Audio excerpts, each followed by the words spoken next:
সকাল সকাল রুমের মধ্যে এরকম একটা বিপদ ঘটতে হবে ভাবতেও পারিনি। সকাল সকাল রুমটাকে কোনো রকমে ভালো করে বাগিয়ে পরে মাকে দেখতে চলে গেলাম। মা এখন কেমন রয়েছে, মা অপারেশন করে বাড়ি না ফেরার জন্যই আমরা মাকে দেখতে গেলাম। তো হাই এভরিওয়ান, গুড মর্নিং। আবারও স্বাগত আমার একটি নতুন ভিডিওতে। আশা করছি সকলে খুব ভালো আছেন আর সুস্থ আছেন, আর আমরাও বেশ ভালো আছি। আজ হলো শুক্রবার, এখন ঘড়ির কাঁটায় সকালে 6:10-15 মতো বাজবে। এখন থেকে আজকে ব্লগটা আমি শুরু করছি। আশা করছি আজকের ব্লগটি আপনাদের ভালো লেগে থাকবে। সকালে উঠেছি 5:10-15 মতো বাজবে, ওরকম টাইমে। সকালে উঠে পড়ে সবার প্রথম কাচাকুচি করে নিয়ে চলে এসেছি। বাইরে মেঘলা ওয়েদার রয়েছে, মনে হচ্ছে একটু পরে বৃষ্টি নামাবে। তবে আবার যদি বৃষ্টি না নামায় তো সেইভাবেই জামা কাপড়গুলো মিলছি। যদি বৃষ্টি না নামায় এই বাতাসেই এই জামা কাপড়গুলো একটু জলটা ঝরে যাবে। তখন যদি বৃষ্টি নামিয়ে দেয় ভিতরে না হয় মিলে দেবো। যেদিনে সকালেই বৃষ্টি নামিয়ে দেয় সেদিনকে তো ভিতরে মিলতে হয়। তবে ভিতরে জামা কাপড়গুলো মিললে জলটা যদি না ঝরে, জলটা চারিদিকে পড়ে, আর জলটা ঝরে যাওয়ার পরে যদি ভিতরে মেলা হয় তখন বেশ সুবিধা হয়। তাহলে এই জলগুলো ঘরের মধ্যে আর পড়ে না। তো যাই হোক, এদিকে আমার জামা কাপড়গুলো মেলা হয়ে গিয়েছে। ওইদিকে চলুন দেখি যে সোনামা উঠলো না উঠেনি এখনো পর্যন্ত। এখন ঘড়ির কাঁটায় ওই 9টা 9:30 মতো বাজছে। এই মুহূর্তে আমি রুমের মধ্যে এসে পড়ে এমন একটা বিপদ দেখতে পেলাম, মানে সেটা আর কোনো কিছু বলার নয়। বরমশাই আমাকে ডেকে দেখালো যে দেখে যাও কি হয়েছে রুমের মধ্যে। আমি তো আজকেই ভয়ে হয়ে গিয়েছি যে কি হয়েছে রে বাবা। এই যে আমাদের উপরে যে স্ল্যাবটা দেখছেন, এই স্ল্যাবের উপরে বেশ অনেক কিছু জিনিসই রয়েছে। আমি আর সোনামা উঠে যাওয়ার পর থেকে বরমশাই নাকি ওই স্ল্যাবটার উপরে বেশ অনেক কিছু শব্দ শুনতে পাচ্ছিল। তো ওই শব্দটা শুনেই বরমশাই স্ল্যাবটার উপরে দেখলো যে ইঁদুরে পুরো সব কিছু একদম কুচি কুচি করে কেটে দিয়েছে। সেই কারণে বিশেষ করে এই পর্দাটাও খুলে দিয়েছে। ওই রকম অবস্থা দেখে স্ল্যাবটা বাগাবো না তা তো কখনো হতেই পারে না। ওইদিকে ওই যে দেখলেন যে পর্দাটা ছিল, ওই পর্দাটা কাচাকুচি করে মিলে দিয়ে চলে এসেছি।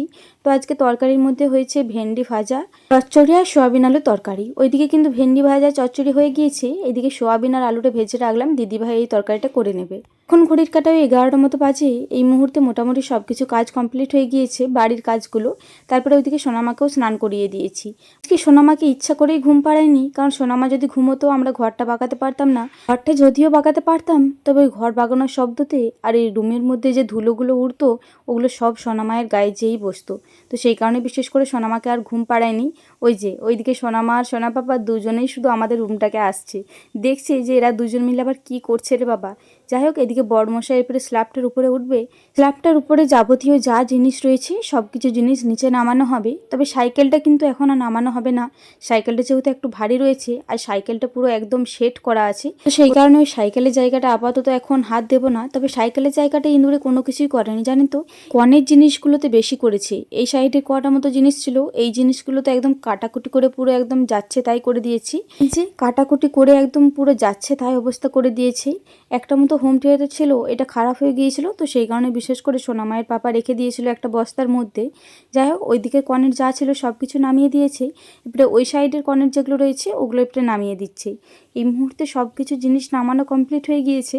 বড়মশাই আর আমি দেখছি আর হাসছি, মানে হাসবো না কাঁদবো কিছুই বুঝতে পারছি না এই অবস্থাগুলো দেখে। আপনারাই বলুন, এটাকে বিপদ বলবো না তো আর কি বলবো। 2-3টে ইঁদুর, একদম বড় বড় ইঁদুর ঘোরাফেরা করছে আমাদের রুমটার মধ্যে। তাহলে কি আর বলবো বলুন, মানে কোনো জিনিস যে নিশ্চিন্তে রাখবো সেটারও উপায় নেই। যাই হোক, সব কিছু জিনিস তো নামিয়ে দিয়েছি। ওই স্ল্যাবের মধ্যে যা ছিল, এই যে এতগুলো জিনিস দেখছেন, এই এতগুলো জিনিসের মধ্যে অর্ধেক জিনিস আজকে বাদ দিয়ে দেবো। এই যে জামা কাপড়ের খাপগুলো রয়েছে, এই জামা কাপড়ের খাপগুলো সোনামায়ের অন্নপ্রাশনে যে গিফট করেছিল ওগুলোরই ছিল। ভেবেছিলাম যে কখনো যদি দরকার হয় তাহলে রেখে দিই, তো সেই হিসেবেই রেখে দিয়েছিলাম।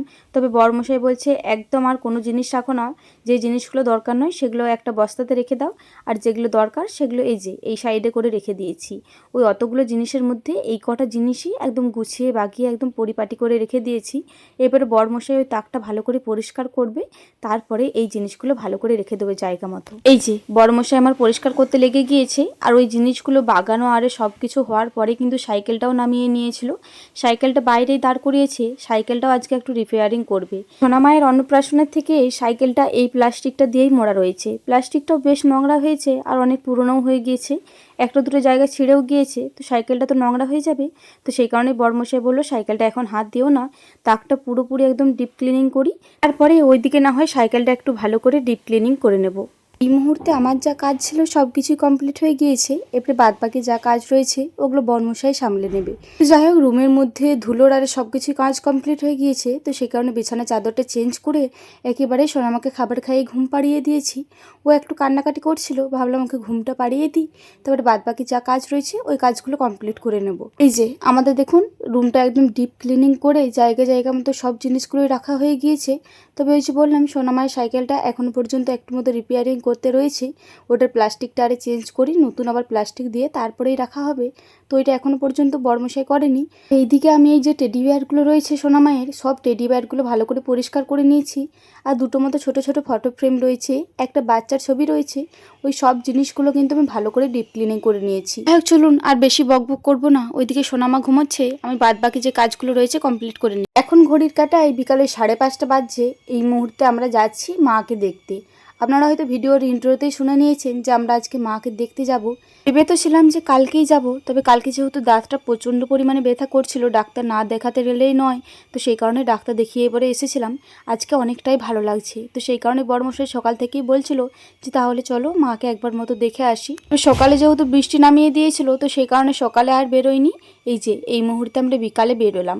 ওই যে ঘরটা পাকাতে পাকাতে আমাদের মিনিমাম 2-2:30 বেজে গিয়েছিল। তারপরে স্নান করে পরে কাচাকুচি করে জায়গার জিনিস জায়গাতে করে পরে সোনামাকে খাবার খাইয়ে রেডি করিয়ে আমি নিজে রেডি হয়ে বড়মশাই রেডি হয়ে আমরা বেরিয়ে পড়েছি মাকে দেখার জন্য। কতদিন পর মাকে যে দেখবো, এটার একটা আলাদাই শান্তি, কী যে আনন্দ লাগছে। আজকে সকাল থেকে একটু রাগ ধরছিল, ওই যে ইন্দুরে ওই সব কিছু করে দিয়েছিল, ঘর পাকাতে আর করতে অনেকটাই দেরি হয়ে গেল। তবে এই মুহূর্তে যখন মাকে দেখতে যাচ্ছি এতটাই আনন্দ লাগছে ভেবে পড়েই যে মাকে যে পরে দেখতে পাবো, মাকে স্পর্শ করতে পারবো, মায়ের সাথে দুটো কথা বলতে পারবো। মা এই কালকের থেকে হলো একটু অল্প অল্প কথাও বলতে পারছে। আপনারা অনেকেই জিজ্ঞাসা করেছিলেন যে তোমার মা কেমন রয়েছে, অপারেশন হয়েছে নাকি? হ্যাঁ গো, আমার মায়ের অপারেশন হয়ে গিয়েছে। 2 দিন কিন্তু অপারেশন হয়েছে। আর এই অপারেশনটা কিন্তু কোনো কাঁচি ছুরি কোনো কিছু দিয়েই হয়নি।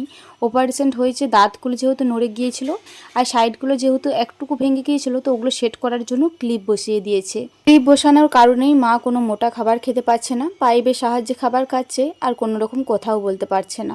আপনার সাথে কথা বলতে বলতে দেখুন আমরা সোনামুখীর জঙ্গলেও ঢুকে পড়েছি। এই জঙ্গলের রাস্তা এতটাই সুন্দর লাগে কি আর বলবো।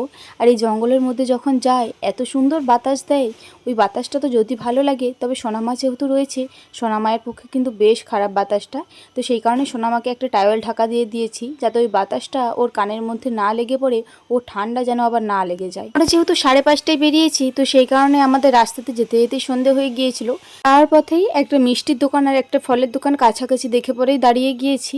যেহেতু সন্ধে হয়ে গিয়েছে, এক্সট্রা করে দুটো দোকানে দাঁড়ানোর কোনো সময় ছিল না, সেই কারণেই বড়মশাই ভেবেছিল যেখানে দুটো দোকান একসাথে দেখতে পাবে সেখানেই দাঁড়িয়ে যাবে। ওইদিকে বড়মশাই সোনামাকে গিয়েছে মিষ্টি আনার জন্য, আর এদিকে মায়ের জন্য আমি কটা মতো ফল কিনে নিচ্ছি। মা যেহেতু এখন চিবিয়ে কোনো কিছুই খাবার খেতে পারছে না, তো সব কিছু লিকুইড খাচ্ছে, ফলের রস, ডাবের জল। তো সেই কারণে মায়ের জন্য ওই একটা মতো ডাব আর কিছু বেদানা আর কিছু লেবু নিয়ে নিয়েছি। আর ওইদিকে ওই যে পাকা বুড়িটা ওর পাপার সাথে গিয়েছে মিষ্টি আনার জন্য। যাই হোক, আর বেশি দেরি করবো না, অনেকটাই সন্ধে হয়ে গিয়েছে। এই যে পাকা বুড়িটা আবার নিজে হাতে মিষ্টিটা আনছে, কত হাসি দেখুন, ওর সবসময় একটা লজ্জা লজ্জা ভাব। আমি বলছি বেটুমা তুমি মিষ্টি এনেছো, ওই কথাটা শুনেই ও লজ্জা পেয়ে গিয়েছে।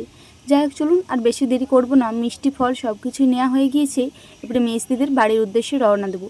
আর হ্যাঁ, বলতেই তো ভুলে গিয়েছি যে মা এখন মেজদির বাড়িতেই রয়েছে অপারেশন করে, আর এখন 15 দিন থাকবে। 15 দিন পর আবারও চেক আপ রয়েছে, সেই কারণে মেজদির বাড়িতেই থাকবে। ওইদিকে ফল মিষ্টি নিয়ে পরে তো আমরা এই মুহূর্তে মেজদির বাড়ি পৌঁছে গিয়েছি। এখন ঘড়ির কাঁটা ওই 7টা মতো বাজছে, 1.5 ঘন্টা লাগলো আমাদের মেজদির বাড়ি আসতে। মা এখানেই বসেছিল, এসে পরে আমরা ওই মায়ের কাছেই বসলাম। এসেই বড়মশাই দেখতে লেগে গিয়েছে যে মায়ের কোথায় অপারেশন করেছে, কিভাবে ক্লিপগুলো বসিয়েছে না বসিয়েছে।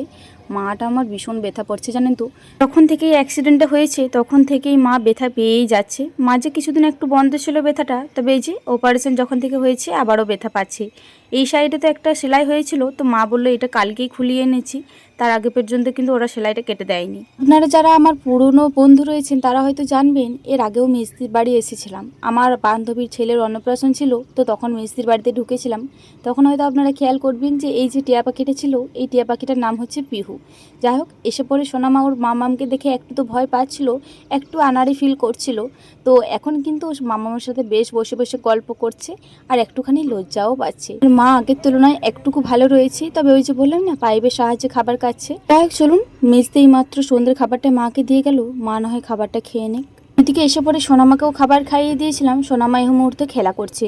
আগে সোনামাকে আর সন্ধ্যে খাবারে কোনো কিছুই দিইনি।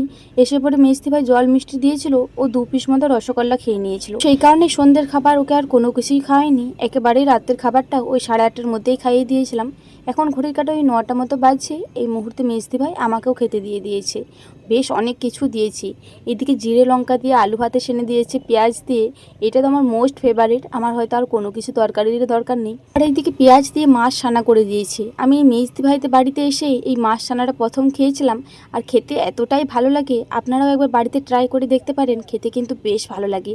যাই হোক চলুন আজকে রাতের মেনুটা বলে দিই। জিরে লঙ্কা দিয়ে আলু ভাতে, মাছে পেঁয়াজে কাঁচা লঙ্কাতে সানা, আর ওইদিকে লাউ চিংড়ি করেছে, আর এইদিকে একটা শুক্তা করেছে, আর এদিকে সোয়াবিন আলু তরকারি করেছে। আজকে রাতের প্রত্যেকটা খাবার একদম দুর্দান্ত হয়েছিল, আর আমার তো খেতে বেশ ভালো লেগেছিল। বেশ তৃপ্তি সহকারে আজকে রাতের খাবারটা খেয়েছিলাম। তো যাই হোক খাবারটা খেতে খেতেই আজকে ভিডিওটা শেষ করছি। আবারও দেখা হবে পরবর্তী কোনো ভিডিওতে। ততক্ষণে সকলে খুব ভালো থাকবেন, সুস্থ থাকবেন।